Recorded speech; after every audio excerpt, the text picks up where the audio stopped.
الحمد لله رب العالمين والصلاة والسلام على سيدنا محمد وعلى آله وصحبه أجمعين.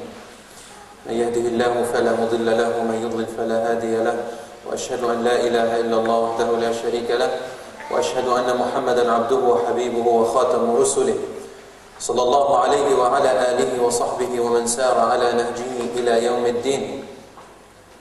وارض اللهم عن الأربعة الخلفاء الأئمة الحنفاء أبي بكر وعمر وعثمان وعلي، وارض اللهم عن البقية العشرة وأهل شجرة ومن سار على نهجهم إلى يوم الدين.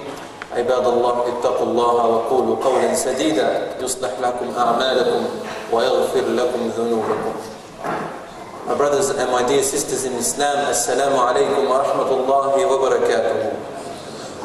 I make Allah my witness that I stand before you when I say to you that I do love you from my heart for the sake of Allah, as my brothers and my sisters in Islam. For whoever loves someone else for the sake of Allah, then they should say it to them, as the Prophet ﷺ said so. And I do love you for the sake of Allah. What a beautiful brotherhood and what a beautiful value of Islam for Allah subhanahu wa ta'ala to say to us, love each other and only hate each other for the sake of Allah. You don't hate each other for worldly things or because of jealousy or envy or any such causes, but rather we do not sleep any night except that we have love for our brothers and sisters and never hate anyone at all. My brothers and sisters in Islam, I believe this topic which I'm about to present before you is a very, very important topic, a very extremely important reminder.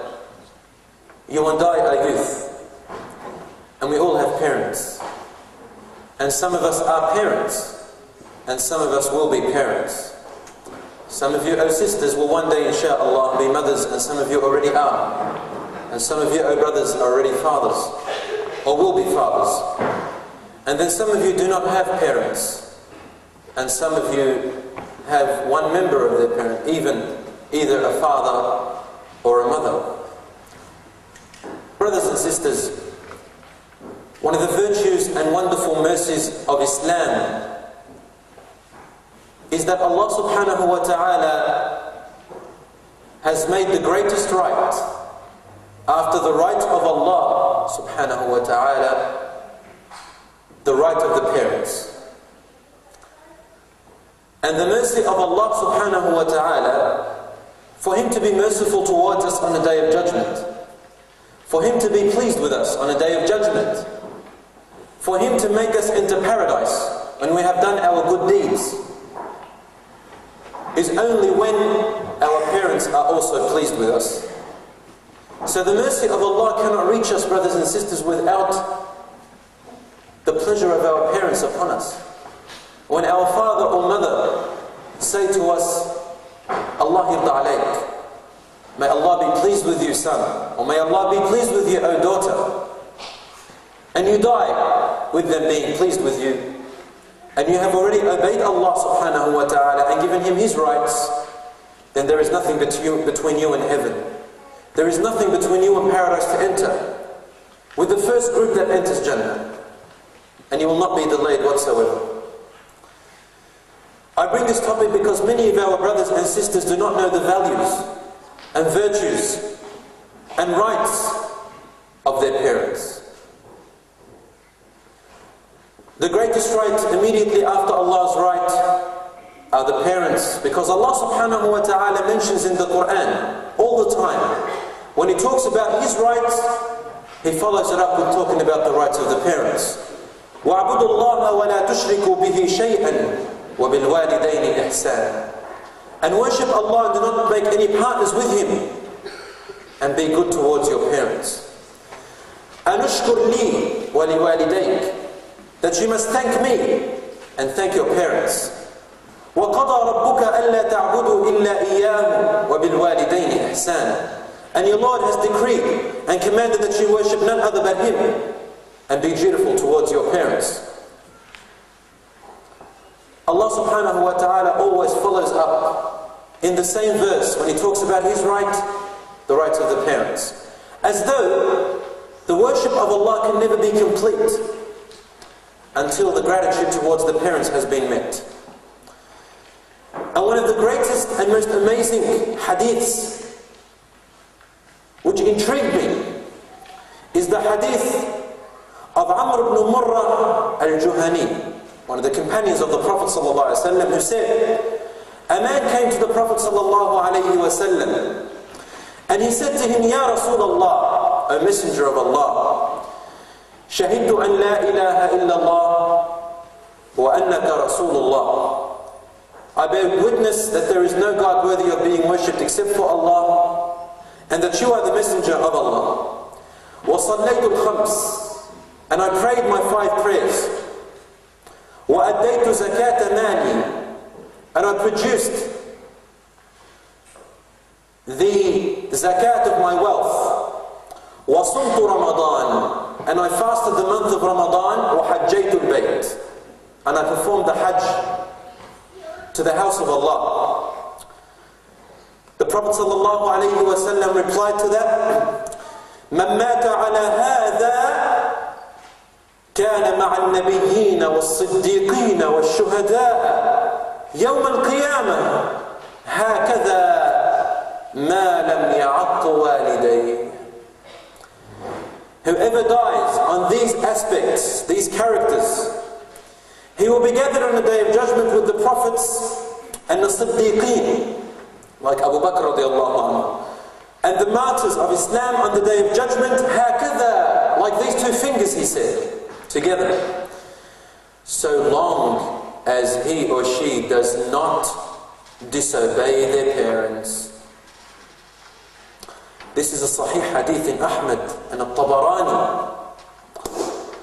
So if you did all the things which Allah commanded you to do, and the best of those are the compulsory things, if you did all of them, you will not enter Jannah until you have pleased your parents.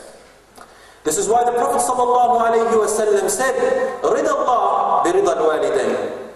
For Allah to be pleased with you, it is when your parents are also pleased with you.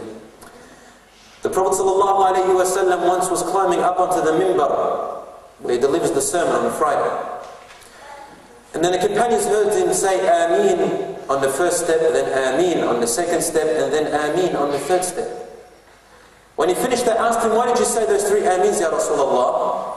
He said, in the first, Jibreel came to me, and he said to me, رَغِمَ أَنْفُ امْرِئٍ, which means, may the nose of a person be rubbed in dust, in soil.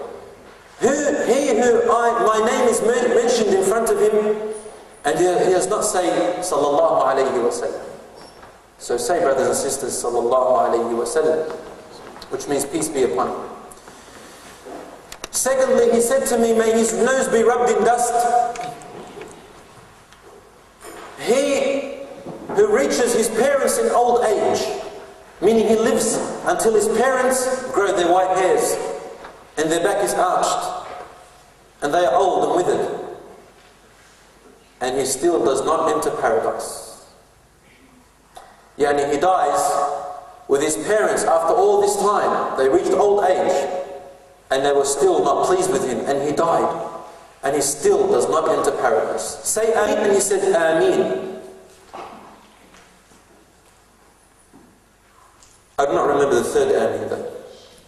The important one is that he said, may his nose be rubbed in dust, he who reaches his parents in old age and still does not enter paradise. Meaning Jibreel alayhi salam and the Prophet Muhammad sallallahu alayhi wa sallam, including Allah subhanahu wa ta'ala, are shocked and amazed. To how could it be believable that a person could live all his life until his parents grow old in age and then he dies and still doesn't enter paradise? As though when you obey your parents and look after them, it is guaranteed for you to enter Jannah. And those who do not reach Jannah even after all of that, then they are nothing but beasts, ya ikhwan. They are nothing but people who do not have a heart at all. No, not at all. I'll recite to you the verse from which in the Quran, which is the clearest verse about obedience to the parents and their rights upon us, where Allah subhanahu wa ta'ala says in Surah Al-Isra, أعوذ بالله من الشيطان الرجيم بسم الله الرحمن الرحيم وقضى ربك ألا تعبدوا إلا إياه وبالوالدين إحسانا إما يبلغن عندك الكبر أحدهما أو كلاهما فلا تقل لهما أف ولا تنهرهما وقل لهما قولا كريما واخفض لهما جناح الذل من الرحمة وقل رب ارحمهما كما ربياني صغيرا. Which means, and your Lord has decreed that you worship none other Lord but Him, and to treat your parents in kindness and goodness, especially when they grow old in age. Then do not ever let yourself at any time or at any stage even say the single word of uff. That signal, that whisper, when you say uff. فَلَا تَقُلْ لَهُمَا uff. Do not even say uff to them. However, say a nice, kind word to them throughout your life. And lower the wind of humiliation in front of them, out of mercy towards them, and say, "Oh my Lord, give mercy to my parents the same way they gave mercy to me when I was a child." In this verse, my dear brothers and sisters, Allah subhanahu wa ta'ala first of all makes the worship of Him equal almost to the obedience and kindness towards your parents. So without the obedience and kindness of your parents, the worship of Allah means nothing. Secondly, Allah tells us and expresses to us that no matter how angry we get with our parents and how agitated we may get with our parents, under any circumstances whatsoever, we should never use the word uff, which is the slightest and smallest and most inconspicuous language that any person could use or signal. That Ibn Abbas radiallahu anhu says, and Ali radiallahu anhu say, that if there were to be any single word or signal or gesture that is less than this word uff, Allah would have mentioned it in the Quran. And therefore for a person to say uff is disobedience to them and disobedience to Allah. And then Allah says, rather than that, you must use kind words. Not only that, in the ayah Allah is telling us, humiliate yourself in front of your parents. Which means, do not try to feel or act as though you are above them and that they are below you, in any way or form or action. In fact, the companions of the Prophet ﷺ said, the way that we used to address our parents was like a slave servant person who has committed a bad act towards his master and king. He would stand in front of his master and king with his head lowered, in shame out of what he has done. This is how they used to address their parents, brothers and sisters. Also Allah says, no matter what happens, you must always put them before you. Before yourself, before your wife, before your children, and before any other being in the world, except for Allah and His Messenger. Even before yourself, brothers and sisters. And then Allah says, make dua for them after treating them well and obeying them and serving them. Then also in your dua and in your prayer throughout your life and even after they die, supplicate and say, "Oh Allah, give mercy to my parents the same way they had mercy towards me when I was a child." So Allah is reminding you that you were once upon a time a baby. At a time, brothers and sisters, when you were completely dependent upon your parents in everything. Even the feces that came out of you after you ate, you were completely dependent on your mother or your father to cleanse you. Otherwise you would have received rashes. You were completely dependent upon your parents when you ate. And when you cried, they would wake up in the middle of the night, especially your mother, with their hearts pounding out of fear that you may die, or that you may get sick, or that something dramatic shall happen to you. And then she would come and breastfeed you. And for those who do not know, out of the sisters who are not mothers yet, and those of the brothers who do not know how the mothers feel when they breastfeed their children, they feel excruciating pain when their child begins to suckle from their breast. First of all, she has to train him or her, the baby, to breastfeed properly. They bite away at their breasts and they suckle in such a manner that the mother begins to scream and cry like a baby. It is a sharp, intense pain like none other. You were once in your mother's stomach, brother or sister, and she held you in her stomach in pain and agony for 9 whole months, and then breastfed you for a long time and raised you. And your father, who was racing, waking up at night and waking up in the morning, struggling and striving to work to bring forth the wealth and the money, even to buy nappies for you, and to buy the food for you, and to take you to the doctors, and to look after you in every way possible. They did not have to, but it is because of the mercy which Allah has struck into their hearts that you would find them struggling and placing you before themselves even when they were in need. It is because of the overwhelming mercy that they have in their hearts towards you. And I recall a story of a man who came to the Prophet ﷺ and said to him, Ya Rasulullah, my father takes my money and he is oppressing me this way. So the Prophet ﷺ said to him, call your father. So he went and called his father. And when his father came to the Prophet ﷺ, before he came, Jibreel alayhi salam came down and said to him, Ya Muhammad sallallahu alayhi wa sallam, when the old man of the father of this man comes to you, then ask him, what was he saying in secret inside of himself which his son could not hear? So when the old withered man who is walking on his stick with white hairs in his beard and his head came to the Prophet ﷺ, the Prophet asked him, why, O man, are you taking in oppression your son's wealth? And he said, Ya Rasulullah, ask him, I only spend it upon his mother and his brothers and sisters.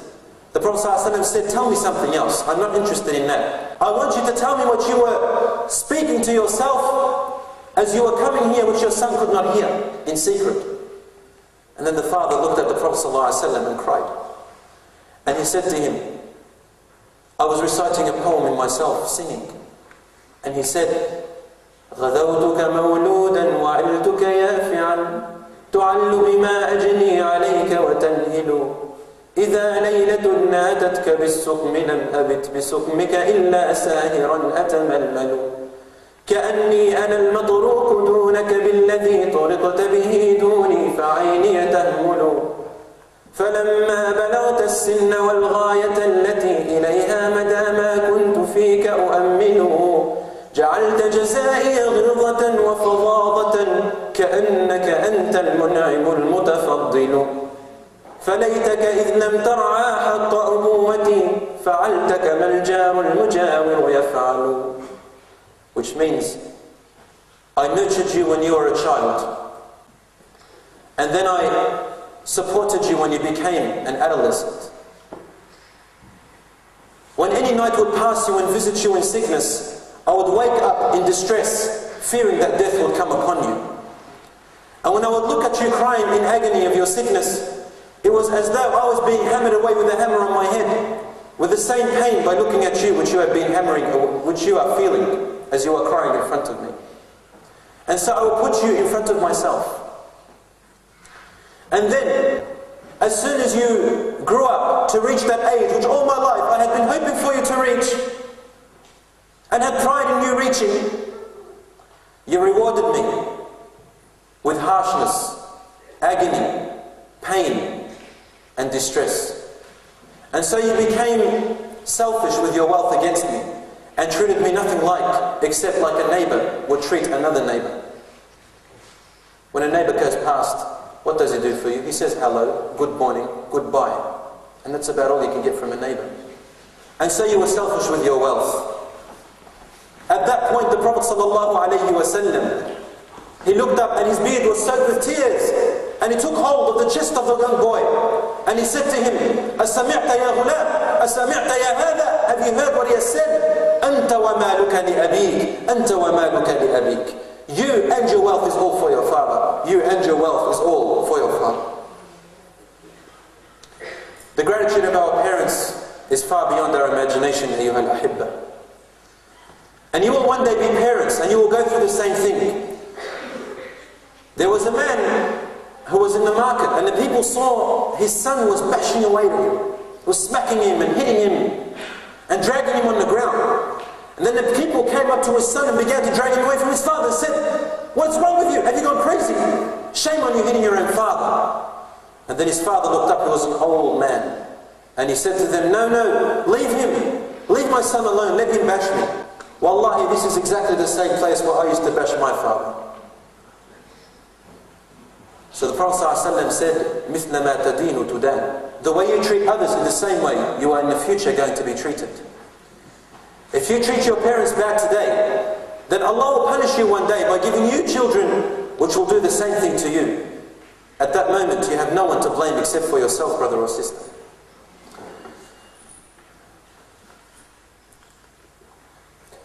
Ibn Abbas radiallahu anhu says there are 3 verses in the Quran that come together with 2 commandments. One commandment cannot be accepted without the other. He said the first commandment is أَطِيعُ اللَّهَ وَأَطِيعُ الرَّسُولِ. Worship Allah and obey the messenger. So if you do not obey the messenger, you have not worshipped Allah. If you do not worship Allah, you have not obeyed the messenger. The second verse, وَأَقِيمُوا الصَّلَاةَ وَآتُوا الزَّكَاةَ. Perform your prayer and give your zakat. So if you do not give your zakat, your prayer is not accepted. And if you do not pray, then your zakat is not accepted. And the third verse, أَنِشْكُرْ لِي وَلِوَالِدَيْكَ. Thank me, Allah says, and thank your parents. So if you do not thank your parents, you have not thanked Allah. One of the signs of the last hour is that the Prophet ﷺ said there shall come a time, this is a long hadith, but I say the part which is important to us. There will come a time when the man يُطِيعُ زَوْجَتَهُ وَيَعْصِي أُمَّهُ وَيَبَرُّ صَدِيقَهُ وَيَمْنَعُ أَبَاهُ. There will come a time where the man will begin to obey and serve his wife and disobey his mother, and be kind and generous to his friend and rejects his father. And this is our state today, brothers and sisters. You are generous to your friend, but to your father you are harsh and stingy. To your wife, yes darling, your wish is my command, darling. But to your mother, why don't you just die and visit your grave, Baba? Get over it now. You're walking on your stick, let me get on with my life. And this is how some men today, they go and they choose the daughter of some people. Of course she has rights, however, they put her rights above his own mother's. I'm not saying that the following hadith is sahih, however, a lot of the scholars have narrated it as a form of reminder, and the meaning of this hadith is true and correct. There was a man at the time of the Prophet ﷺ whom the companions brought, and he was dying. And they said to him, Ya Rasulullah, this man, he goes out to jihad and prays with us and does everything that we do. However, his soul has reached his hulqum here, and he's gurgling, and he's been agony and pain. It's not going out, nor is he living. So the Prophet ﷺ said, has he got a mother? They said, yes. He said, call her to me. So they called his mother. And when she came to him, the Prophet ﷺ asked her, how do you feel towards your son? And she said, I am not pleased with him. He asked her why. She said, because he puts his wife before me. He puts his wife before me. So the Prophet ﷺ said, forgive your son. It is because of you that he is going through this pain. She said, no. So then he told Bilal radiallahu anhu to go and get some wood. He got the wood and he lit it up with fire. And then he said, get me his body. I want to burn him in this fire. The mother then went up and screamed, said, Ya Rasulullah, faladatu kabidi. He's from my flesh, from myself. How could you burn my son? And he said, if you do not forgive him, then Allah will torment him in the fire in the hereafter. So then the mother said, I forgive him and I forgive him. The Prophet ﷺ said, go Ya Bilal and check whether he has died. He returned back and said, he has now died. And then when the Prophet went and they buried him, he stood on the head of his grave and he said to the people, "Man athara imra'atahu ala ummihi fa'alayhi la'natullah." Whoever puts his wife in front of his mother, then may the curse of Allah be upon them. Nobody can reach the virtue of the mother. And Aisha radiallahu anha asked the Prophet sallallahu alayhi wa sallam, she said, "Ya Rasulullah, who has more right in obedience against the wife?" And he said, "Her husband." She said, "Then who is the one with the greatest obedience against the husband?" Well, if the man is the one to obey as a wife, if he is of course just and a mu'min, then who has the right against the man before anyone else?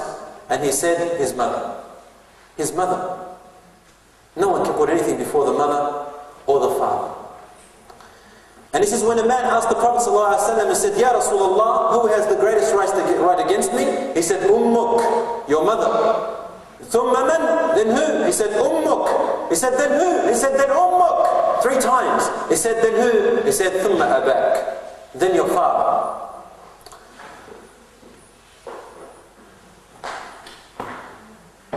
So if a person, we approach him, and there is a matter before him, his wife asks something of him, but he knows that it displeases his mother, what should he do? If you say to me, "I don't know, my mother or my wife, my mother or my wife," then I will say to you, "Ummuk, ummuk, ummuk," 3 times. Never place your mother and your wife on the same scale. No.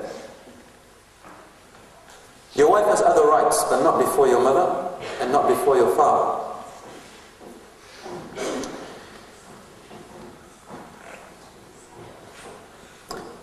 Allah subhanahu wa ta'ala says in the Quran, بعد أعوذ بالله من الشيطان الرجيم بسم الله الرحمن الرحيم, when Luqman, the Prophet, was advising his son, and he said to his son, وَوَصَّيْنَا الْإِنسَانَ بِوَالِدَيْهِ حُسْنًا حَمَلَتْهُ أُمُّهُ وَهْنًا عَلَى وَهْنٍ حَمَلَتْهُ أُمُّهُ وَهْنًا عَلَى وَهْنٍ وَحَمْلُهُ وَفِصَالُهُ فِي عَامَيْنِ أَنِ اشْكُرْ لِي وَلِوَالِدَيْكَ. And we have reminded people to remember their parents in goodness. His mother carried him, agony upon agony, stress upon stress and pain upon pain when he was in her stomach. And then for 2 whole years in breastfeeding and nurturing. So thank me and thank your parents. Allah then says, وَإِنْ جَاهَدَاكَ عَلَىٰ أَن تُشْرِكَ بِي مَا لَيْسَ لَكَ بِهِ عِلْمٌ فَلَا تُطِعْهُمَا. But if they command you to make partners with me in that which does not concern you, then do not obey them. Only in that moment, brothers and sisters, do we not obey our parents. Also the Prophet ﷺ said, لا طاعة لمخلوق في معصية الخالق. There is no obedience to any single being if it means disobeying Allah. So if you're, for example, sitting there and then your mother or father call you and they say, "Oh son, come and watch this. Look at this fashion parade that's now being held on television. Look at the women that are doing that catwalk. Isn't that cute?" Then if you obey them, then you have not only disobeyed Allah subhanahu wa ta'ala, but you have also disobeyed your parents. How? By assisting them in that which is haram. But rather, how should you address them, my dear brothers and sisters? In your addressing of them, it must be also lenient, kind and respectful, even if they were disobeying Allah and calling you to do the bad things. Because Allah subhanahu wa ta'ala says in the Quran, even if they were kuffar, even if they were disbelievers, this is in the Quran, Allah says, وَصَاحِبُهُمَا فِي الدُّنْيَا مَعْرُوفًا. Do not obey them in making partners with Allah, however, accompany them in life in that which is kind and reasonable. Even if they were kuffar, disbelievers, Jews, Christians, hypocrites, whatever, atheists, devil worshippers, whatever you want. Do not obey them or assist them in that which is haram. However, accompany them in that which is kind and reasonable. Now, so what about the parents who are believers in Allah subhanahu wa ta'ala? صَاحِبُهُمَا فِي الدُّنْيَا مَعْرُوفًا. You come up to them and you say, my mother, my father, I respect you and you are my parents. And I am ashamed to come and tell you something like this, for you have taught me and you have raised me. Please do not feel offended if I tell you such a thing. Yes, you have to make an introduction, brothers and sisters. Take your time. Make that introduction. They deserve it. It is worthy of them. You have nurtured me and looked after me. And whatever I do in my life, I can never repay you for what favors you have done for me. However, my parents, you have also taught me this, that if I see you doing something haram, then I must care for you. I do not want to see you being punished by Allah subhanahu wa ta'ala, and I want you to be with me in Jannah. So I remind you, my parents, with that which you have reminded me. Allah subhanahu wa ta'ala has made this haram. And I hope that insha'Allah you can leave it. And then you kiss them and say, I apologize if I have hurt your feelings. And say to them, so please excuse me if I cannot sit with you. And walk away. Let them say whatever they want to say, brothers and sisters. I doubt it if they will return back to you and say anything bad. But if you come back, and you forget the times when you were disobedient to Allah, and you've just, for example, grown your beard and become nice and religious or worn your hijab, and you treat your parents and come up to them and say, as though you are their king, and say, that's enough. All you've done is come to do sins and sins. All you want to do is worship the shaitan. I am innocent from you, as some of them do. And some of them say, Tuha alaykum, which means like poo on you, in other words. And I've heard this with my own ears. Or some of them who even bash their parents. Wallahi al-azim. That one lady, one woman, she called up, she's a mother, about 50 years old, crying on the phone, ya akhwan. And she said, I'm crying because our son, we need someone to speak to him. Wallah, we love him. We love him, and we do everything for him. However, he bashes us and he hits us. He swears at us. And now he wants to throw us out of our home, and this is a Muslim. No. Never. This is something extremely shameful and disobedient to Allah. You will not enter paradise if you are such a person. You are nothing but a beast then, and worse than a beast. Because even animals, they respect their mothers, and the mothers nurture their own children. There are 3 conditions to the way you must treat your parents. You must put your mother and your father's pleasure, meaning that their pleasure, for them to be pleased, you must put it before anyone else, even before yourself. That's the first condition of obedience. Meaning, if there is a matter that pleases you, and a matter that displeases your mother or your father, then you must do it against yourself to please your mother or father, even if it means agony and pain towards you. Because when they were looking after you when you were a child, they were going through pain and agony and sickness, just in order so that you can get a good life. And they worked and strived and struggled. And the mother prevented herself from entertaining herself and having the pleasure of life with good food and wealth and buying clothing for herself in order to sacrifice for yourself. And your father who spent his wealth to teach you what you know now and to raise you to what you have now.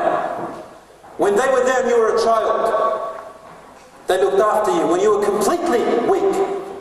And now you must just assist them a little bit when they still have a bit of strength. I recall a little story of one man who was trying to argue with his wife, and he said to her, they came in front of the sheikh, and each one of them, they were claiming that the child is theirs. So the husband said to Umar ibn al-Khattab radiyallahu anhu, or Ibn Umar, the son of Umar ibn al-Khattab, he is my child because I carried him before she carried him. And so she replied and said, you carried him with ease without even feeling it, and I carried him in pain and agony for 9 months. So then the husband said, well, I am the one who delivered him before she delivered him. Right? And then she replied to him, you delivered him out of temptation and lust, and I delivered him out of agony and pain. So Ibn Umar said, he is your child. In other words, the point being, The mother before the father, but without forgetting the father. And the mother goes through a lot of pain when you do not know and you have forgotten. You put them before yourselves because your mother's foot is above your head. Now, your mother's shoe is above your head. And beware of ever placing, as I said, other people before them.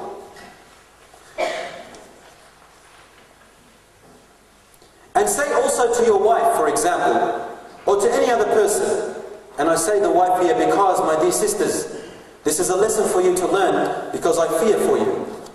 And I advise you as a brother because I want you to enter Jannah. And Allah subhanahu wa ta'ala wants to forgive you and make you enter Jannah. So obey Him by doing this.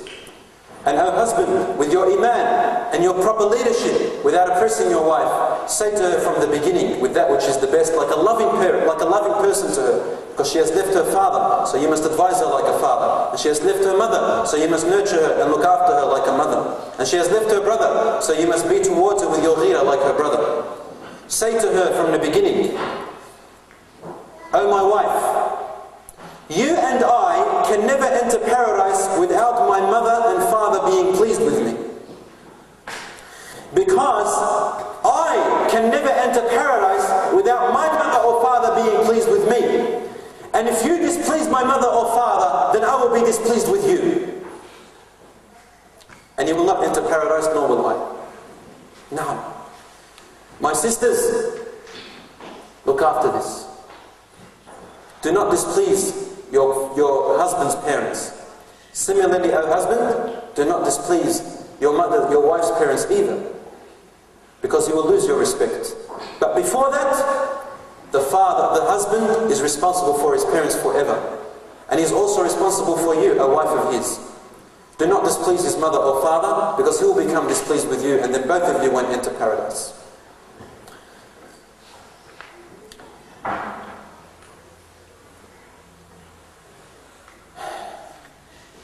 And this is the hadith of the Prophet ﷺ that talks about one of the signs of the last hour, of the children becoming the kings and masters of their own parents. He said, أَن تَلِدُ الْأَمَةُ رَبَّتَهَا. There will come a time when the mother will give birth to her own child and that daughter will grow up to be like a master against her mother. He said, فَارْتَقِبُ السَّاعَةِ. Then await for the last hour to come. Today, the daughter or the son come from school or from university, acting so intellectual and so educated after their parents. Without them, they wouldn't have got this education. And they come back to their mother and father.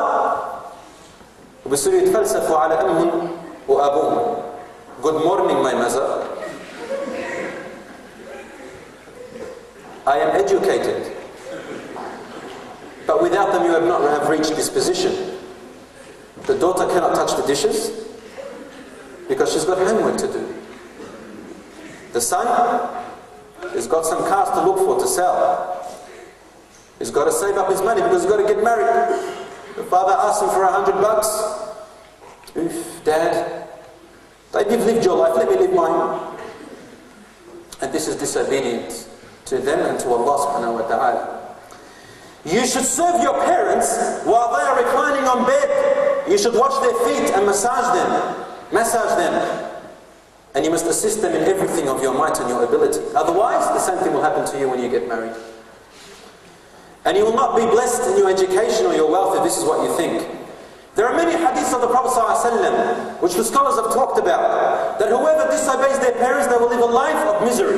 And I've seen it with my own eyes, uqsimu billah, that many people have lived a life of misery. Many of the men who left their parents because of a woman whom they loved, and they go and live very far away from their parents, and move away far away. They try to change their home numbers, so their parents could not get in contact with them because they're afraid that their parents might ask them for something. And then they try to hide their wealth, and they lie to their parents about how much savings they have. And they abandon their parents, and little do they see them and look after them. They live a life of misery, and many of them end up divorced. Abadan.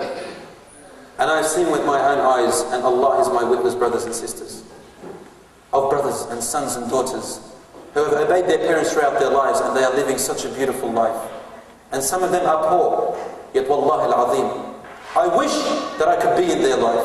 I wish that I could feel the same happiness which they are feeling. They live in happiness and tranquility, ayyuha al-ahibba, and this is a reward.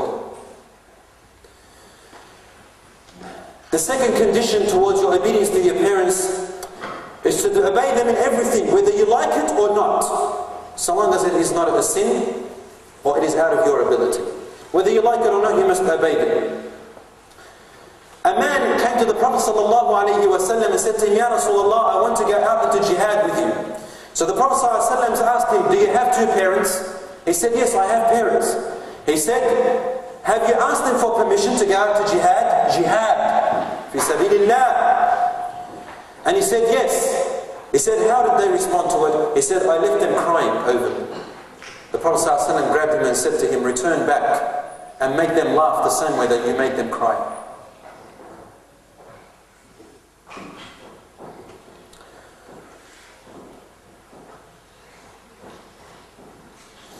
So the parents are the people who we must make happy. Did they not look after us when we were children? And then we reward them with this type of harshness and this type of calamity towards them. We meet them and we bash them. We slam the doors out of disobedience to them. We slam the cups down onto the tray because we are displeased with something they said. The mother tells you, my son, don't follow this way. It's bad for you, son. I want the best for you. And you stamp your feet away and say, mother, what are you saying to me? Stop agonizing me with this. Or father, stop talking to me and lecturing me all the time. And all they want is the best for you. Another condition is that you also present whatever you feel that they are desiring. Like you look at them and you sense that they want something. Without asking them, go and get it for them. This is out of obedience to them. There was a companion of the Prophet ﷺ who never used to eat until his mother had finished.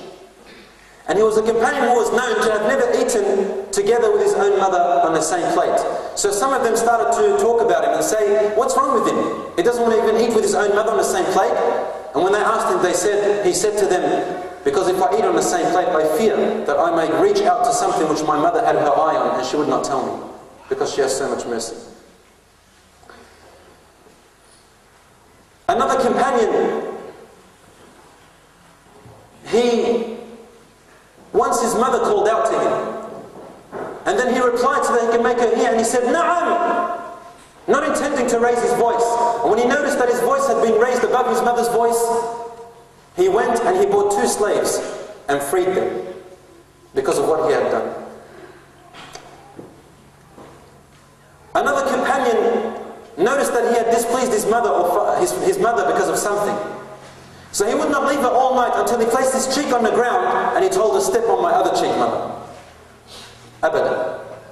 The scholars said, even when you look sharply into your father or mother's eyes, you have disobeyed them. When you raise your voice, you have disobeyed them.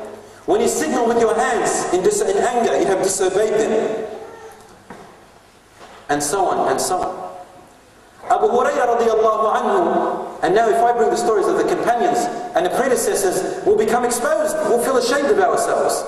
Abu Hurairah radiallahu anhu, when he would ever leave home or come to home, he would always stand at the door of his mother's house, and then he would say to her, Assalamu alayki wa rahmatullahi wa barakatuhu ya ummah.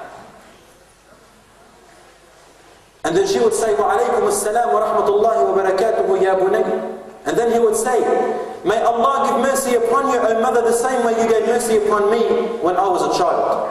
And then she would say, and may Allah give mercy upon you because you have obeyed me. Always. What a beautiful life between them. Aisha radiallahu anha says, the most obedient of the companions of the Prophet whom we knew towards their mothers were Uthman ibn Affan radiallahu anhu and Haritha ibn Nu'man. Uthman ibn Affan radiallahu anhu, who could never look his mother straight in the eye, ever. From the time he became a Muslim until he died, his mother could never have recalled a time when he would approach her and talk to her, he would look her straight into the eye. But he would look down to the ground and address her in humiliation. As for Al-Harith ibn Nu'man, then he used to feed his mother with his hands. And she said, I do not remember a time from when Al-Haritha became a Muslim until he died, me ever eating food with my own hands. He would always feed me with his own hands. And he would never ask his mother to clarify herself when she was saying something to him. So if she said something to him, and let's say a word was mumbled, and he could not understand it, he would never ask her to repeat herself until she left, and then he would ask someone like her brother or someone who was sitting, and then he would ask them politely, did you understand what my mother said? And then he would explain to him, and then he would carry it out. Subhanallah. Complete obedience. Hujr ibn Adi, one of the past predecessors, whenever his mother would come to lie on her bed, he would race to the bed every night, and then he would feel the bed with his palms, so to see whether there is anything sharp, so she will not harm herself with it. But then sometimes he would blame the thickness of his palm. He would think, because my palm is thick, I could not feel it. So he would lie down on it, on his back, on his bare back, and then he would place his cheek and start to rub it on the mattress all the way through to make sure that there is no sharp element, even if it were to cut him, before she slept on her bed. Another companion, he said, me and my brother, we spent one night with our mother. Actually, one night, my brother was praying night prayer, and my mother had a sickness in her hands, and this type of sickness required a certain type of treatment, which required hours of massaging and putting into some kind of medicine. He said, my brother was praying all night, I was treating my mother's hand all night. And I say, with my knowledge, and they were scholars, he said, Wallahi, my night is far more advanced in the eyes of Allah than the night of my brother praying to Allah. Now, and this is voluntary prayer, by the way. If you are even praying a voluntary prayer, brother or sister, and then your mother or father called out to you, it is incumbent upon you to stop your prayer and reply to them. If it is a voluntary prayer, not a fard prayer. You must leave your prayer, stop, say Assalamu alaikum and reply to them. Otherwise you have disobeyed them. And if the mother or father made a da'wah, a supplication against you, then Allah subhanahu wa ta'ala will definitely accept it. Now, I recall a story back at Lebanon, when I was back in Lebanon. There was a mother who I knew personally, and her son, who was about 14 or 15, he would never listen to her. Everything she'd say to him, he'd be, rebellious against it. And I always warned her, be careful with what you say. But in Lebanon, the women, the mothers, they sometimes say da'was against their children without noticing themselves saying it. They don't really mean it, but they say it. And she said, I ask Allah that one day a man will bring you to me holding you, and you have been run over by a car, and 3 bones of your body have been broken. Guess what? About a month later, it happened. It happened. And this is why Allah subhanahu wa ta'ala says, do not disobey your parents. For one of the da'was that are accepted are the parents' da'wah against you. He also says, do not supplicate against your wealth or yourself or your children or your parents. Or your children or your wealth or your wives, for maybe it may be a time where Allah is accepting a supplication and He will accept it. So beware with your supplications, brothers and sisters. Abdullah ibn Umar radiyallahu anhu, his mother once, as I said, called out to him. I've already said this. The closeness, brothers and sisters, of the parents is better than being farther away from them and donating from your wealth and assisting them financially. For you to be close to them is more appreciated to them than you being far away from them and spending on them from your wealth. Abadan. The closeness towards them is the most important thing to your mother and father, brothers and sisters. Beware of them dying when they are displeased with you. There were 3 men once in a cave, and this is a hadith of the Prophet ﷺ. And then when they slept in this cave, a bad weather came, and then a large stone, a large rock came and covered their way. When they woke up to leave, the cave was blocked off. And then they sought each other and they gathered each other and they said, let's ask Allah with the good deeds that we have done in our life so that He can save us. So the first man said, oh Allah, there was a bint am, like my first cousin, whom I used to like, but I could not marry her. I wanted her in the haram. And she used to look after orphans and she was righteous. One day she asked me to help her financially to look after the orphans. And so I said to her, I will not give you this wealth until you do haram with me alone. She tried to plead with him, but in the end she was in need, desperately in need. And then they came into the room, and then she said a word to me. She said to me, oh my first cousin, ittaqillah, fear Allah. And as soon as she said this, I felt agony and pain in my heart and tremor. And I lost all senses and I left out of fear for you. Oh Allah, if you know that I left this bad action because I feared you, then release us from this cave. And then the stone opened up just a little bit, a small gap, but it wasn't enough for them to escape. The second person, he said, oh Allah, I used to work for a farmer. Sorry, I was a farmer. And then one man, he used to work for me. And then he planted seeds of olive trees and others. And then he left. He left without me paying him his wage. After 10 years, my plantation grew and I made a lot of profit, 10 times as much. And then the man came back to me, asking me for his wage. And then because I did not give him his wage, it went on. From his mouth and his money, my plantation grew and I made profit out of his own wealth. So in other words, from his wealth, I made more money. Because he was a partner to me in that way, I gave him all of the land for free. Oh Allah, if you know that I had done this out of faith towards you, then save us. And the rock was open just a little bit, but still not enough. And then finally the third pious man said, oh Allah, I had old parents. And these old parents, they asked me for a bit of milk. So I went and got them milk. But when I arrived, I found that they had gone to sleep. So I stayed standing beside their bed. And my children, they were crying for the milk, but I could not give them.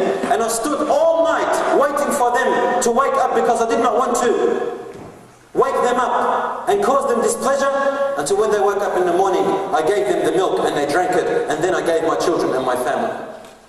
Oh Allah, if you know that I did this out of faith towards you and honor and respect towards my parents, then save us. And then the rock bi'idhnillah opened and they were saved. And this is Sahih Hadith in Bukhari and Muslim.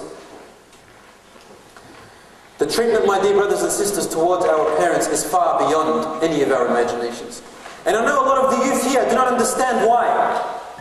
However, when you think about the way that they have been treating you when you were young, and the way that you are treating them now, they looked after you when you were totally in need of them and when you had no physical ability. And today, you must look after them when they have a bit of strength, not the same way as when they looked after you when you were young.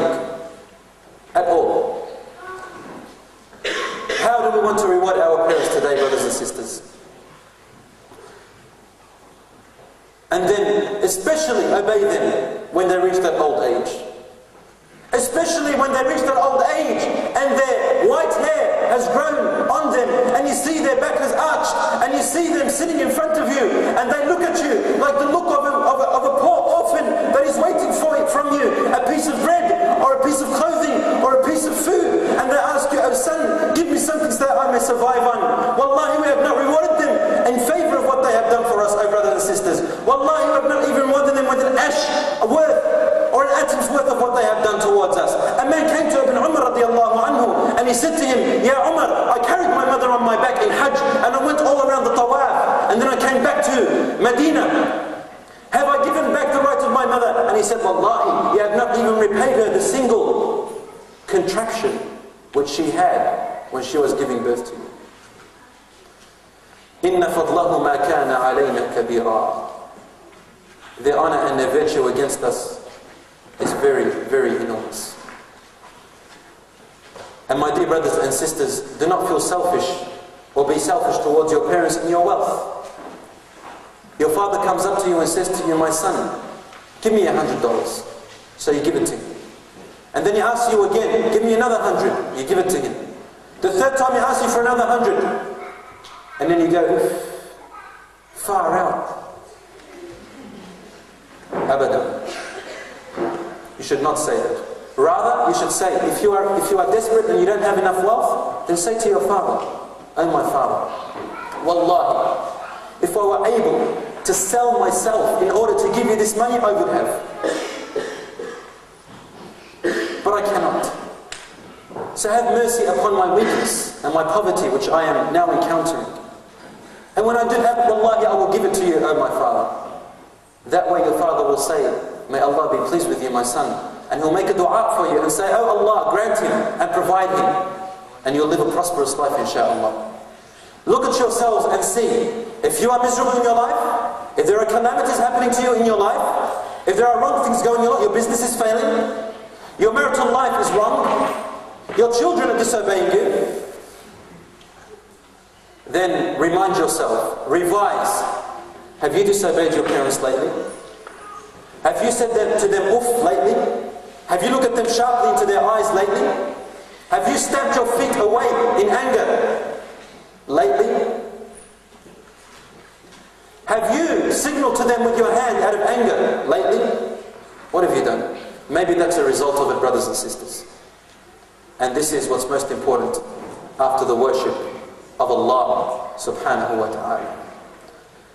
I ended finally by reminding that although our parents have rights against us, and their right is so great, which can never be forgotten, I would like to talk just briefly about some of the parents to not also at the same time forget their rights, forget their children's rights against them. And when I say this, brothers and sisters, you are not allowed to go back home and use this against your parents to get back at them, for you have disobeyed them. And you are degraded in the eyes of Allah. The Prophet ﷺ said, كُلُّكُمْ رَاعٍ وَكُلٌّ مَسْئُولٌ عَنْ رَعِيَّتِهِ. All of you are shepherds, and you have a flock, and every shepherd is responsible for their own flock. فَالْأَبُ رَاعٍ وَمَسْئُولٌ عَنْ رَعِيَّتِهِ. So the father is a shepherd, and he has his flock, his wife and his children, and his parents. So let them look after them and be responsible. وَالْأُمُّ رَاعِيَةٌ. And the woman is a shepherd, and she has her own flock, her children, and her husband, and she must look after them. And you are a ra'i, you are a shepherd, and you have your own flock. It is either yourself or whatever you may do. فَكُلُّكُمْ رَاعٍ وَكُلٌّ مَسْئُولٌ عَنْ رَعِيَّتِهِ. All of you have a responsibility, and all of you are accountable for that which you are responsible about. The parents, some of them, they complain. Why is my child disobeying me? Why are my children listening to music and following the way of the West and going out and drinking alcohol and hanging around with the wrong crowd and not praying and not fasting? Why are they swearing? Why are they and why are they? Some of them parents, not all of them. You must revise. How have you raised your children? Have you given them their right? No, it's not enough. For you, okay, you've spent some of your wealth, which is good, to put them in a religious school, for example, or to get a religious teacher to teach them. But my dear brothers and sisters, oh parents, sadly, this is not enough. There is no more greater discipline than the effect which the parents can have towards their children. The father must treat his children well, and respect them when they grow old as a friend, and advise them, as Luqman advised his son, and take advice from that. As Luqman says, وَهُوَ يَعِظُهُ يَا بُنَيْ. He says, oh my son, لَا تُشْرِكْ بِاللَّهِ. Do not disobey Allah, do not make partners with Allah. إِنَّ الشِّرْكَ لَظُلْمٌ عَظِيمٌ. It is a great oppression. And then he would say to him, وَلَا تَمْشِ فِي الْأَرْضِ مَرَحًا. Do not walk out of pride and arrogance in the land. إِنَّكَ لَن تَبْلُغَ إِنَّكَ لَن تَخْرُقَ الْأَرْضَ وَلَن تَبْلُغَ الْجِبَالَ طُولًا. You can never go deep into the ground or beat the high mountains. In other words, you are only a feeble human being. Be humble. And so on and so on. He says, وَلَا تُصَعَرْ خَدَّكَ لِلنَّاسِ. And do not turn your face away from people out of pride. And remember that you have been created from a sperm. and came out from the place where urine comes out from twice. Once from your father and then once from your mother. Yes, you must explain to your children why things are forbidden and why things are commanded, why things are good for them and why things are bad for them. And I recall my dear father, who I owe so much gratitude to. And I never cease to mention his gratitude which he has upon me. Wallahi, I can never repay my father or mother, brothers and sisters. The one who raised me and taught everything that I know today. He used to take me out when he used to make deliveries in his work, deliberately so that he can talk to me like a friend. And he would take me sometimes past places where he could see, excuse me for saying this, prostitute and homosexuals and people who are drunk and so on. And he would say to me, son, this is what happens to people who go astray. Son, this is what alcohol is. Son, this is what homosexuality is. Son, this is what fornication is. This is how they do it. This is how they experience it. Son, this is what happens to so-and-so. Son, oh son, he taught me before my teachers at school taught me. The Western teachers, their way. And whenever any other person taught me about, for example, sorry for saying this, taught me about sex, taught me about homosexuality, taught me about alcohol, taught me about drugs, taught me about, I would have also already learnt it from my father. And remember, al-ilmu fi as-saghar kal-naqsh fi al-hajar. As a famous saying is said, this is correct. Teaching your children at a young age is like carving into a rock. When you carve into a rock, nothing can make that carve go away. Abadan. As the Prophet ﷺ says, عَلِّمُوا أَوْلَادَكُمُ الصَّلَاةِ وَهُمْ أَبْنَاءَ سَبَعٍ. Teach your children prayer when they are at 7 years old. وَاضْرِبُوهُمْ عَلَيْهَا وَهُمْ أَبْنَاءَ عَشْرٍ. And then punish them for not praying when they are 10 years old. Slowly. And you teach them at a young age. And why not? Have a birthday for them. Well, it's not really a birthday. Have a party for them when they turn the age of 7. And bring his friends along, or her friends along. Get them some prizes and presents. Have a nice moment for them, which they could remember. Because, you see, that child at 7 years old would never remember that day when he turned 7. The reason why his father did a party for him or her is because they were ready to be learnt how to pray, to be taught how to pray. And then when they reach the age of 10, make another party for them and teach them the hadith on that day to punish your children when they do not pray. So and when they turn 10, they know that they have now become responsible and they have now moved on to a second stage. Gather their friends and this time take them to the mosque. If he is a son, then take them and let him meet the imam. To you it may not seem like a big thing, but the imam standing in front of that young boy, he will look at him, the young boy, and he will remember that, he will always remember that rejoiceful and honorable moment. The imam with all his piety and his honor standing in front of me, he shook my hand, making me responsible and go on to the next stage. Buy him or her a watch so they can follow the prayer at times. Let them win your heart, mother and father. Let them win your heart. Don't let them feel as though you are dictators, oppressors. This is what a true leader is. Let them win your heart. Let them love you. So that when they cry, when you hit them and they cry, I've seen this with my own eyes, some fathers and mothers, they have won the hearts of their children. So that when they actually hit them, they spank them for something which they have done, and they cry, you know what they do? Usually they run away. They hug them. They hug them and they cry. They hug them because they want them to forgive them. You've won them if you can do that. I end it here, brothers and sisters. And wallahi, we can spend nights and nights talking about the rights of our parents and the honor of them but I fear that I may fall and burst into cries and weeping. But I'd like to end it by saying that some people ask me, well, what if my parents are dead? What do I do for them? A companion asked the Prophet ﷺ and said, my parents are dead. How can do I still have to obey them? He said, yes, your obedience to them is by asking Allah, supplicating for them in goodness, visiting visiting their friends, and visiting their relatives, and visiting their cousins, and being good to them the same way you were good to your own parents. Even if you did not like them, brothers and sisters, you have to connect the family ties that are connected to your parents, whether you like it or not. And it's a major sin to cut off those ties. The Prophet ﷺ was once talking to an old woman, and she was very old. And the reason why he was talking to her, and he gave her a gift, he gave a gift to a tribe.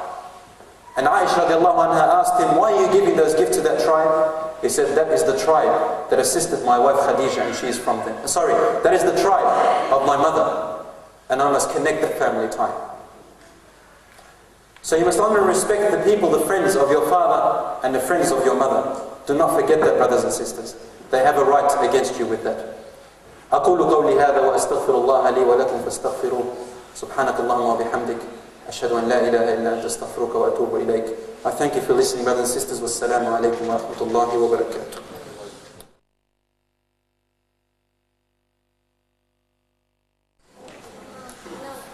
Alhamdulillah wassalatu wassalamu ala rasulillah. Brothers and sisters, these questions are very, very sad. What I mean by that is that they make me cry. It's sad to see that there are some problems, existing in our community like this, and they're very difficult to answer. So please have mercy on me if some of them I probably might choose not to answer them. I might not even read them out, due to a wisdom which I see beneficial at this point. There is a long question here, and the person who has asked this question knows himself. This long question here, I've read it, as your brother have requested. Unfortunately, I'm not going to read it out, and I'm not going to answer it now in public, because it can cause catastrophe for some people who will not understand. However, the brothers will give you my email if you want to approach one of the brothers who are organising this talk. They will give you my email, or you can approach me and I can give you my email, inshallah. But please, I'm not going to talk to you about it here. It's not enough time. Khair, inshallah. Another question here. It says, I have parents. One does pray and one doesn't pray. One does pray and one doesn't, and they call me a terrorist. My parents are not practicing Islam. They want me to deal with riba and marry a non-practicing girl. I want to please them, but at the same time please Allah. What should I do? For example, mixed weddings, music, mixing, just a non-Islamic lifestyle, full stop. The answer is very simple, my dear brother or sister. Two things you have to keep in mind.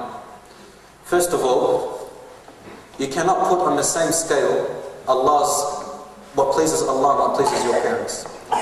It's clear cut that Allah says, لا طاعة لمخلوق في معصية الخالق.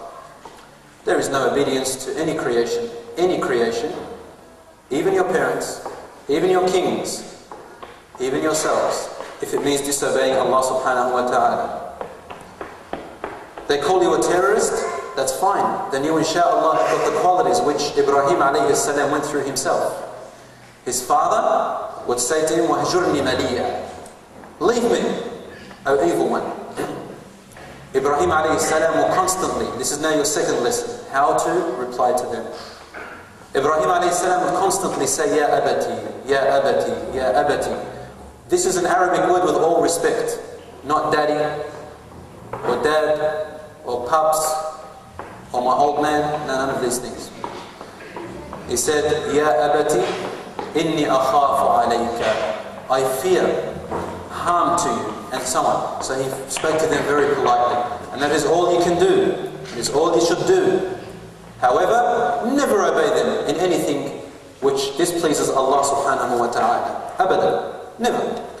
I myself, there was one time where one of the members, one of my parents told me to do something which I knew it was doubtful to me.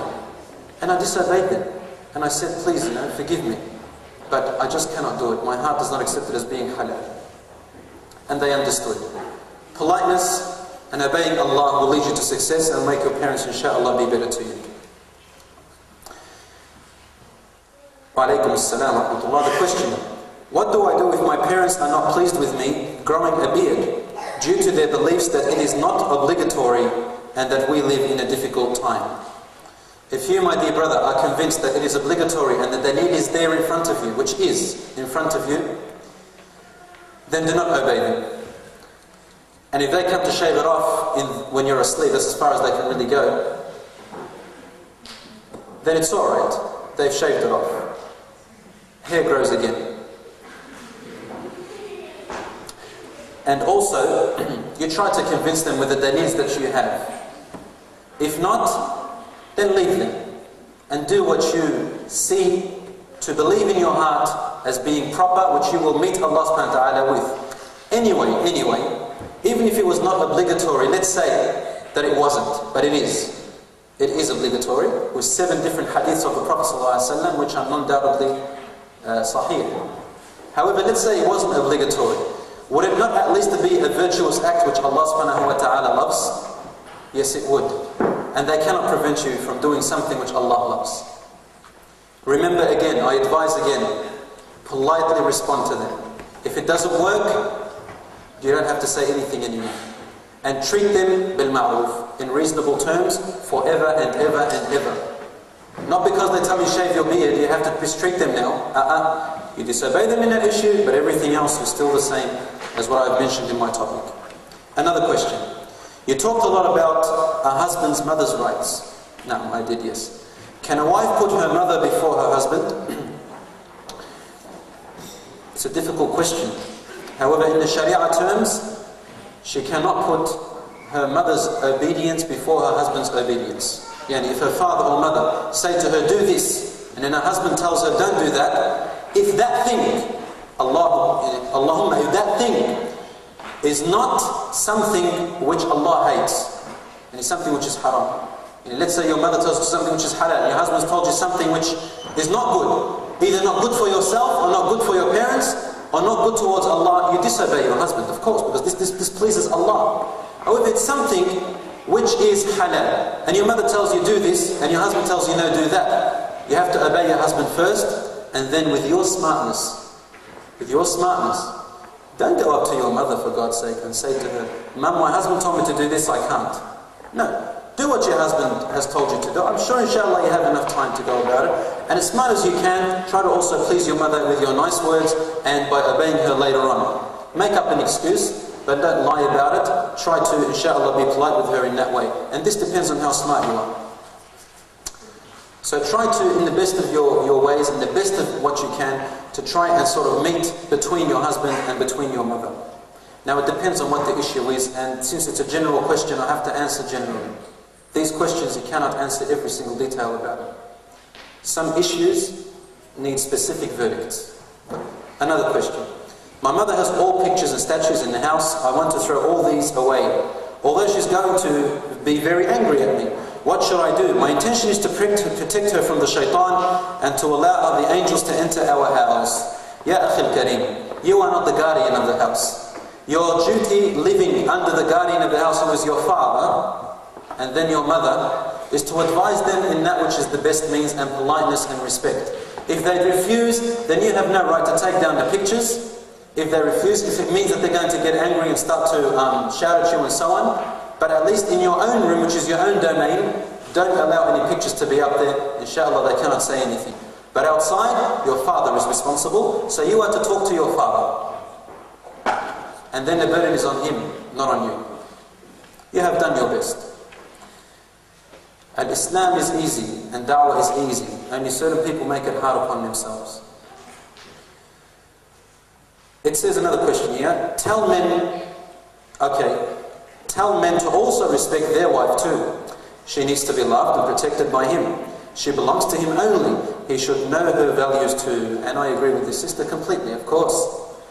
Exactly what she said is what I would say. So you have to know her values, and the Prophet ﷺ said, Mahlan bil qawarir, which means be careful with these delicate, precious pearls. In other words, be gentle with your wives. And the Prophet ﷺ says, لا يفرق مؤمن مؤمنة إذا كره منها شيئا رضي بها آخر. Let no husband hate his wife because of something, for if he hates her for one thing, then let him think about all the other good things that she has and compensate it with it. You are not allowed to treat your wife that way. And the Prophet ﷺ advised before his death, استوصوا بالنساء خيرا. Be patient with your women and think goodness about them and don't look at their bad side. فإنهن خلقن من ضلع الرجل. They have been created from the rib of the man, like Hawa from the rib of Adam alayhi salam. And the rib in its nature is crooked. And when I say crooked, sisters, when I say crooked, don't think about the Western way. This is not what we mean. In Islamic terms, crooked means that the shape of a bone is the shape of a bone. It's a metaphor. If you were to mend the bone and make it straight, this is not the right way that the bone should be of the rib. Otherwise it will break and it will not serve defense for your chest and your heart and your lungs. It is like a jigsaw puzzle. The man happened to be a certain shape, and the Prophet used a metaphor like the rib as being the woman a certain shape. Her shape fits into the jigsaw of life between husband and wife. Part of that crookedness is that she will go through certain stages like her menses, her pregnancy, after pregnancy and prior to pregnancy, where she will go through different moods and attitudes which she herself sometimes could not explain. This is the crookedness part of it, which is her nature.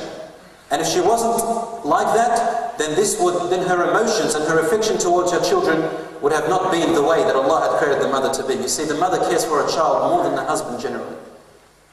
This is why they breastfeed and struggle through all the pain. And maybe the menses and all these other things are a cause to her emotions and her affections. The husband must understand this. Otherwise, my dear brother, you are not worthy of the responsibility. The Prophet ﷺ said, مَنِ اسْتَطَاعَ مِنْكُمُ الْبَاءَةَ فَلْيَتَزَوَّجْ. أَمَعْشَرَ الشَّبَابِ, O you who are young men, who is able to provide and sustain and lead a life of marriage, then let them get married. This means that you must be a leader. A leader is not a dictator. A leader is one who looks after the affairs of the others, cares for the others, and wins their heart. That's what a leader is. Tayyib, another question. I try my best to do good to my parents, but my dad gets angry at me for doing da'wah or going to Islamic lectures. What shall I do, although he loves me and wants to protect my reputation? Jazakallah khair wa iyyakum. If it's a sister that's asking this question, then sister, you should obey your father when he tells you don't go to a lecture at a certain place. Stay at home and buy the tapes and listen to the lectures in your room or while you are doing the dishes when you're helping your mum. Listen to it at your own time, and that is probably better for you. Personally, I think that sometimes when you come to lectures, it may be a burden on some of our sisters in certain situations. So they should, sort of maybe use other means. And if the father tries to stop her from da'wah to sisters and so on, then try to be, easy with it.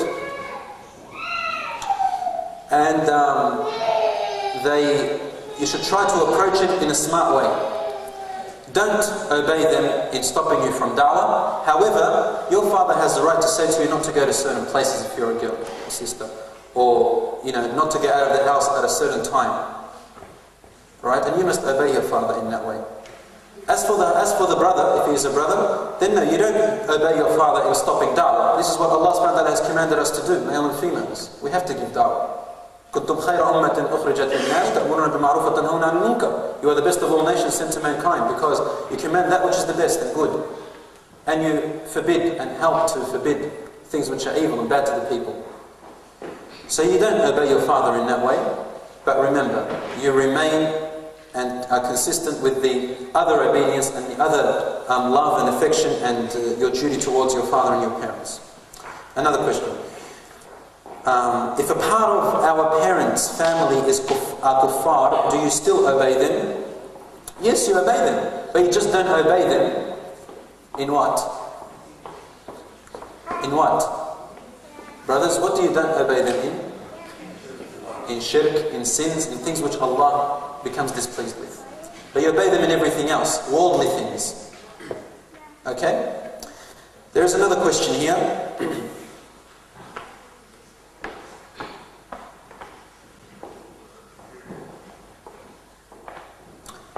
Okay. Brother, I have a big family and find it very hard to visit my parents, which alhamdulillah my mum is practicing, but my dad has stopped Jumu'ah prayer, stopped praying, and every time I give da'wah to my brothers and sisters, they start implementing Islam, but when they speak to my dad, he tells them, don't worry about prayer or Jumu'ah or hijab. He even tells them, go out and have a good time and drink alcohol, a little is okay, etc. Don't be extreme. If he sees his daughter selling herself, he wouldn't care he wouldn't even care. What do I do? One sheikh said to me, said we should assassinate him. Please give me some advice. No, brother. You do not assassinate your father, you do not assassinate your father. No assassinations. Okay, no assassinations. And with all due respect to the sheikh who has advised you, maybe you should re-ask him that question, and Allah may have meant something else. No, brother or sister, you're not allowed to assassinate your father. And you've said something here, if he sees his daughter selling herself, he wouldn't care. No, his daughter is not selling herself, so I assume maybe this is an assumption. However, if this is what your father is doing in preventing your brothers and sisters, again, your responsibility is to advise your brothers and sisters. And I assume that since they talk about prayer and hijab and Jumu'ah, then your brothers and sisters are also have reached maturity. So that means they carry responsibilities for themselves. Which means that if their father tells them to do a certain sin, they know it's haram. And if they still do it, it's not your fault, akhi. You've done your duty by advising them. What they do is what they will be punished themselves and your father. You must try to advise your father in that which is the best. If you find him getting angry, and every time he rejects you, stay polite to him, and don't obey what he is saying. Keep on giving da'wah, abadan. I recall one man, his name is Sheikh Ahmed Al-Qattan. Now Ahmed Al-Qattan, he's got some beautiful speeches, and one good lesson which I learned from one of his stories was that his father used to hate Muslims. He used to hate him going out with good Muslims, and he's telling him, shave this beard off your back with people prehistoric and all of that. One day, he said, I always was good to my father, until one day my father became paralyzed because he grew very old, and he had a stroke and became paralyzed from waist down. And I had to look after him, and I did look after him. And I used to sleep on the bed, and I had to drill a hole underneath him so that he can, release. So when he eats, he can defecate. And so I used to have a bucket underneath, and every time I'd clean that bucket out. Until one day, he was still on his deathbed telling me off about everything that I do. But I disobeyed him, but I was still good to him. Until one day I was sitting with him, and I was cleaning the bucket, but I was sitting with him, and there was no bucket underneath, when all of a sudden he wanted to do what you do in the toilet. And then he noticed it, and the father couldn't realize. So you know what the sheikh did? He put his hands underneath. He put his hands underneath and caught it. His father saw this, and his father's eyes began to tear. And he said to him, "Oh son, is this what your religion calls you to do? And is this the type of people that you walk around with do as well?" He said, "Yes, oh father, this is why I have disobeyed you." And then he said, "I repent to Allah subhanahu wa ta'ala." He asked Allah to forgive him, began to pray. A month later, he died. And he went to Jannah, inshallah. Another question here, when is the right time to talk to our children about the birds and bees? When is the right time to talk to our children about the birds and bees, and at what age? The best time to talk about the birds and bees is when, as I heard Dawood Adib once say, is when their hormones begin to call the adhan. So it's like, in other words, when they begin to come close to maturity or puberty. The Prophet ﷺ said, teach them prayer and the dhikr at the age of 7 and the age of 10. About 11 or 12, in my opinion, wallahu a'lam, you should start teaching them. If they go to school, and you know that at school they teach you, for example, at grade 5 or 6 about the birds and bees, then I suggest that you teach them before the teachers do, and teach them the right way and your way. And don't be shy, oh father, and let the mother sit with the girl. Maybe that'll feel a bit more comfortable. And the man sit with his sons.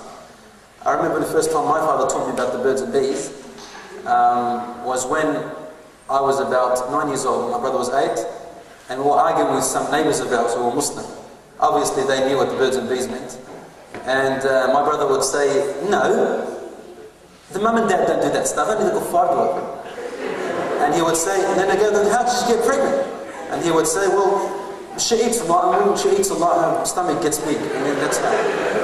And then I would say, me feeling all a little bit smarter, I go to them, no, it's whenever Allah decides to. If He wants her to become pregnant, all of a sudden she'll just become pregnant. So we went home and we started complaining to our dad and saying, Dad, you know what, this is what they said to us, we told them, we gave them da'wah. And my father looked at us and he felt sorry for us. So he took us aside and he goes, and my mother was sitting there, she was embarrassed to say anything, and my dad said to us, look, you know what they said was true. What they said was true. We go, no. And then my brother had a smile from ear to ear actually. And he goes, yes, that's everything. And then my brother goes, how do they do it? And my father said to me, he goes, Bilal, explain to me. From then on it became easier and he started to explain everything. I remember once we had to do in Year 7, you know, the classes about all that stuff. And my father prevented me from going. So in that time he goes to me, Dad, come to me, ask me about anything you like, and I'll tell you everything. And he really did tell me a lot of the things which you normally learn in Year 7. I'm talking about the scientific part as well. He really said it pretty well for me, and till today I respect him for that. So Assalamu alaikum says, is there a dua, supplication that we can make, or recitation, so that Allah can help you to be good to your parents, especially when they grow in old age? I don't know of any specific dua, but you can say whatever you need to ask Allah in order to help you. Another question, what is it meant when Jibreel alayhi salam said to the Prophet sallallahu alaihi wasallam, may their head be rubbed in dust? He said to him, may his nose be rubbed in dust. This is an Arabic saying, it's a metaphor. It means that, how can I say it? Another word for it in English. It's a metaphor. It's like saying, you know, what is it? Yeah, it's like a disgrace for them. It's like a disgrace. May they be humiliated, in other words. So it's a metaphor, of course. Just give me 5 more minutes, inshallah. I've heard that when a woman delivers a baby, all her sins will be wiped off. Is this true? I heard an athar, which means, I don't know if it's sahih or da'if, I'd have to ask the scholars, that the woman, yes, when she is giving birth, her sins are forgiven. However, I do know a sahih hadith, that when a woman is giving birth, it is one of the times when the supplication is definitely accepted without doubt. Without doubt.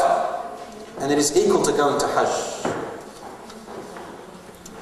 And one verse here in Ahmad the Repenter, where you're asking me, please tell me the verse which is in Ahmad the Repenter, which I said yesterday. The verse is in Surah At-Tawbah, brother or sister. I forgot the number of the ayah. It's in Surah At-Tawbah, and it talks about, you know, and those who make partners with Allah, and those who kill another soul, and those who commit zina, and whoever does any of this will be tormented, and so on. So it's in Surah At-Tawbah. It says that I had only a father when I was growing up. He used to bash me always, every day. I lived a hard life for many years until I got married. I have forgiven him, but I find it hard to see him and look at him due to the past. Is it haram not to see him? Allahu A'lam. Sister, look, the past is the past, and even if Allah forgives the past, you forgive the past. Alhamdulillah, you have forgiven him, which is a virtuous thing and a good thing. No. Connect your family tie with him, sister. This could be the da'wah to him, and he could probably repent to Allah and ask you one day for forgiveness. So stay the way you are and don't cut him off. See him and talk to him. If you still find it hard to look at him, then this is inside your heart. You can't change this. Allah will not hold that against you. If there are certain words in your mind that you want to say to him, bad words, but then you don't say them, then Allah will in fact reward you because you stopped yourself. So struggle in that, and keep going. It says here another one. I have made a pledge to pay $1,000 sadaqah from my money. Do I need my husband's permission to pay the sadaqah from my own money? If it is your own money, sister, your husband has no right to tell you what to do with it, but he has the right to forbid you from doing haram with it.